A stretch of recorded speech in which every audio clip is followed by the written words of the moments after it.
Hey folks, this is Sage Phillip, a technical game designer on our live pod. And this is Whitrock, a set designer who has been set lead on many past and future sets. Takker's Trials has been live for a little while right now, so we hope you've been able to play with it and have some fun with the mode, and we also hope that Jace hasn't been too mean to you. Really, on the TFT team, we've always tried to be experimental, and we've always talked about what could a version of a PvE experience look like for TFT. So this is our try at it, basically. We just wanted to get something kind of relatively simple together, see how much players enjoy it, and hopefully you have fun with the mode. Yeah, because we've done some explorations kind of in this direction previously with things like Crab Rave or the threat bosses for Monsters Attack, but we really feel like this is a space that has the potential to kind of do some more with, and so here's our stab at it. There's also not a timer in this mode. The decision to make this mode timerless was really important to us because we basically have built a strategy game on top of another strategy game. And so we really want to make sure that you have as much time as possible to plan out your comp, do your roll down, move your items, position for the enemy. We really want to make sure that time is not the enemy here. The enemy is the enemy. And if you want to make them even harder, we've got Chaos mode. Yeah, so this mode has two difficulties, normal and chaos. Both of them are somewhat challenging. Definitely is taking the team on average a couple runs to kind of beat normal mode, but chaos really ramps it up. It's gonna take those kind of 30 encounters and do wacky, more challenging versions of them. So if you really wanna test your limits, check out chaos mode. Definitely hit up normal mode first. My first time playing chaos mode was an adventure. So this is a limited time event. It's going to be going away with patch 14.19. Feel free to check it out, post those high scores online, and hopefully you have some fun with it. Now, we are going to play a little game where we ask each other a question, and we have never seen these questions before. So let's see what we have. All right. Hit me. Would you rather fight 100 minion-sized infernal Nassuses or one infernal Nassus-sized minion? It's gotta be the 100 minion-sized Nassuses, right? Because like, at least there's a chance at like, take out a couple at a time. Like one Nassus-sized minion, I got nothing. Not a chance. All right, you wanna ask me a question? Let's see what we got here. Which PvE monster is your favorite and why?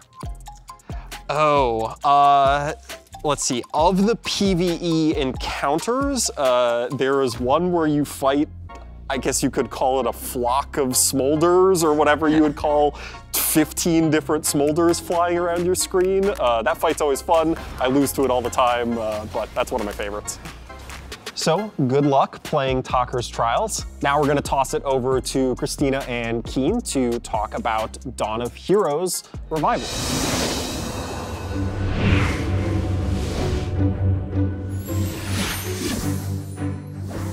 Hey everyone, this is Keen. He's our lead designer for Set Revivals. So lucky to have him joining us all the way from Singapore. Very happy to be here in LA. So this is Christina, the product lead for Set Revival. So Keen, with Set Revivals, we don't just copy and paste, we have designers like you come in and modernize them. So when you were asked to lead the design of the Dawn of Heroes Revival, how did you think about modernizing this set? Right, so first and foremost, the Dawn of Heroes, their core set mechanics, namely the Radiant items and Divine Blessings, they are so beloved by our players that they're already part of the core TFT experiences. Therefore, we don't look to revamp these mechanics that much. Instead, we seek to improve the player experiences by adding ceremonies to these core mechanics for our revival. So in the revival, players will be able to see the Order Pengu coming out on screen to hand out these blessings to the players. Awesome. I know. I'm super excited about the new ceremony. It looks amazing in game. What other new features did you add to the revival? Yes, so for us, we also added a lot of trade and champion augments, mainly because we saw how well they perform in the modern live sets. So we are very excited to see how players feel about the new trade and champion augments we add for the revival. So for us, for the abomination trait, we created the augment, the monstrous chopper. So for this augment, the abomination now wields a weapon, and his attack will cause the AoE damage right in front of him. So he's really powerful in that regards. So besides trait augments, we also added a bunch of champion augments. So Christina, which is your favorite? I'm most excited about the Thresh champion augment. So it's called Death Approaches, and it's us reimagining Thresh from the utility frontliner he is in the Dawn of Heroes set to a carry Thresh. So instead of hooking to the farthest unit and then pulling them slightly close to you, he actually hooks himself to that unit and then does extra damage on his next attack. So he plays a little bit more like the classic League of Legends Thresh, which hopefully should be fun for players. I remember in your TFT death drop for set 12, you mentioned a bit about the revival ladder. Shall we talk more about it today? Yeah, in our first set revival, we heard players really wanted more progression, but we also know that rank doesn't have to be the only form of progression in TFT. We could do so much more there. So with this set revival, we really want to experiment with a new progression system. So it's going to be a new way to be rewarded for both your skill and how you play TFT. And also along the way, players, for each rank that they hit, they'll be able to earn free rewards in-game just for playing the revival ladder. So part of this system really feels like the rank system where you earn strategy points after every games and progress through the ranks from apprentice to visionary. But part of it is also different from the rank system. Shall you expand more about that? Totally. It's actually, Revival Ladder is really meant for players to feel like you're on a journey of progressing through TFT. So as you rank up, you're able to allocate skills, which allow you to earn bonus strategy points for each match that you play. So the way how you play comes in because each of the skills have to do with in-game decisions in TFT. So whether you tend to play for board strength or for econ. Hey, that's me. That's me too. Or you just like to risk it all and sack all of your health. We really hope that there's a skill that can speak to you and a clear path that you can take. So hopefully, as players are playing the Revival Ladder, they can also learn a thing or two along the way. Okay, looks like the question armory is here. I'm going to ask you a question, Keen, and just let me know your answer. Okay, let's see. All right.